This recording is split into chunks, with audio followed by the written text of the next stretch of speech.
Assalamualaikum warahmatullahi wabarakatuh. Selamat pagi adik-adik. Bagaimana kabar kalian hari ini? Coba kalian perhatikan di sekeliling kita ada banyak jenis hewan, mulai dari kucing, burung, ikan, sampai serangga kecil.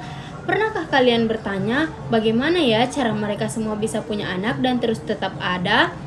Nah, hari ini kita akan belajar tentang sebuah proses yang sangat penting bagi semua makhluk hidup, yaitu perkembangbiakan hewan.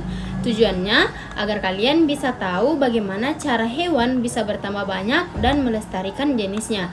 Coba pikirkan, kalau hewan tidak berkembang biak, apa yang terjadi pada mereka? Betul saja, mereka bisa punah. Nah, hari ini kita akan fokus pada cara utama perkembangbiakan hewan seperti kawin dan tidak kawin atau seksual dan aseksual. Siapkah kalian untuk menjelajah dunia hewan pada hari ini? Pada pertemuan kali ini kita akan belajar menggunakan media pembelajaran Biorama tentang cara perkembangbiakan hewan.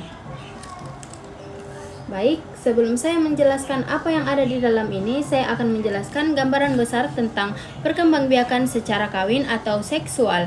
Mayoritas hewan di dunia seperti kucing, ayam, burung, dan gajah berkembang biak secara kawin atau seksual. Ini melibatkan bertemunya sel kelamin jantan yaitu sperma dan sel kelamin betina yaitu ovum melalui proses yang dinamakan pembuahan atau fertilisasi. Nah, berdasarkan tempat perkembangan embrio atau calon anak, perkembangan seksual dibagi menjadi 3, yaitu ovipar, vivipar, dan ovovivipar. Baik, selanjutnya saya akan menjelaskan tentang hewan yang ada di dalam biorama kali ini, yaitu kupu-kupu. Kupu-kupu termasuk hewan ovipar atau bertelur.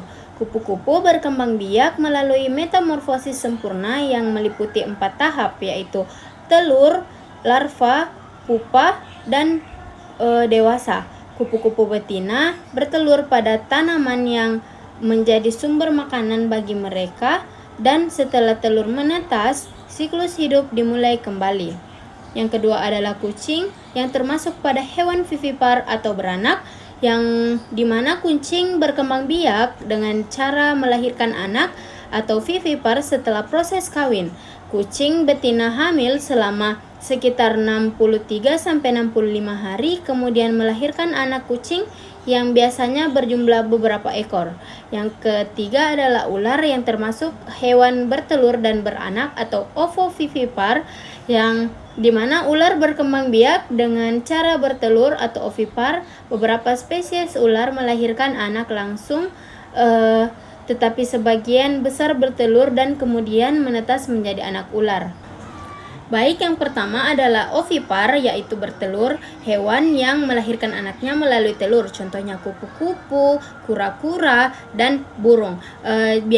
Ciri-ciri dari hewan ovipar biasanya tidak memiliki daun telinga dan mengarami telurnya. Yang kedua adalah vivipar, yaitu hewan melahirkan, contohnya seperti kucing, kambing, dan paus. Hewan ini melindungi dan mengandung anaknya di dalam perutnya atau di dalam tubuhnya.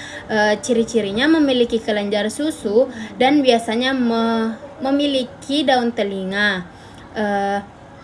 Yang ketiga adalah ovovivipar, yang dimana hewan yang membentuk telur di dalam tubuhnya, tetapi telur tersebut menetas di dalam tubuh induk lalu dilahirkan. Contohnya beberapa ular dan beberapa kadal dan juga hiu. Ciri-cirinya yaitu anaknya terlihat seperti dilahirkan, padahal asalnya telur yang menetas di dalam tubuh induknya. Baik, yang kedua adalah perkembangbiakan secara tidak kawin atau aseksual. Tidak semua hewan perlu pasangan untuk punya anak. Beberapa hewan tingkat rendah atau sederhana seperti amoeba dan hydra berkembang biak secara tidak kawin atau aseksual. Anak yang dihasilkan mempunyai sifat yang sama persis dengan induknya. Ada 3 cara untuk perkembangbiakan aseksual. Yang pertama, membelah diri atau satu individu membagi dirinya menjadi 2 atau lebih individu, lebih individu baru, yang contohnya seperti amoeba dan paramecium.